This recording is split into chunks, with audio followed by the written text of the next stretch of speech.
Hey, Michael Church, Crawl Space Ninja. I'm going to go over a basement waterproofing project that was done. I'm going to point out a few tips that I would recommend. So if you're looking to waterproof your basement in the future, these are some things that I'd recommend you make sure the waterproofer does or you do yourself. This video is brought to you by the Crawl Space Ninja DIY store. So make sure you go to diy.crawlspaceninja.com. We've got everything just about you could need to waterproof your own basement, encapsulate your own crawl space, air seal your attic, and even your ductwork if you want to do some ductwork air sealing and improve indoor air quality throughout your entire home. And of course, we've got some great merchandise now on our DIY store. So if you want to walk around your neighborhood and show everybody you're a ninja, make sure you check out our merchandise on diy.crawlspaceninja.com. All right, so a couple of things about this waterproofing job. Again, it's real easy for somebody like me to come in, and hindsight is 20/20, and maybe the homeowner did not pay them to do this or whatever, but I would have highly recommended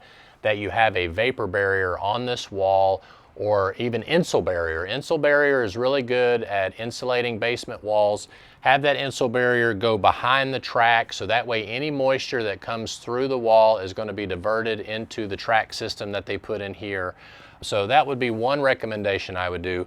Another one, as you can see, we got a little bit of standing water right here. The sump pump did fail.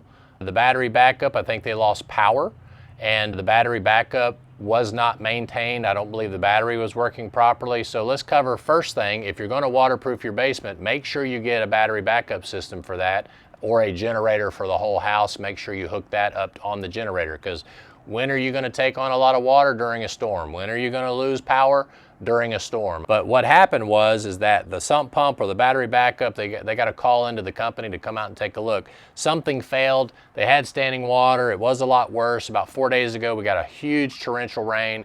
It just flooded the basement, even though they have the waterproofing system. So maintenance is important. And I did a great video about 8 tips to maintenance your dehumidifier. I'll put that up above if you want to check that out. The other thing that the company did is they actually did a good job over there. They installed a little trench system right in front of the garage door for water to go into, but unfortunately they did not attach it. The sump pump is right there, the trench system is right there. So they did not attach the sump pump really close to the trench system. So that trench system has to go at least 125 feet all the way around the inside perimeter to get to the sump pump. So make sure your waterproofer understands that, you know, these things need to be connected. Water only flows downhill. There's a little uphill section over there that they brought the interior waterproofing system to. So use your, common sense and all that to check the waterproofers to make sure that they don't have water trying to flow uphill.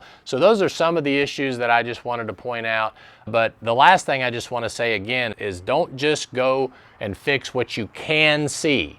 All right, you also want to fix what you can't see, which is high humidity inside the basement even after the waterproofing is installed. So make sure you put in a dehumidifier with waterproofing in order to keep your home healthy. I'm Michael Church with Crawl Space Ninja. We hope you make it a happy and blessed day, and we'll see you later.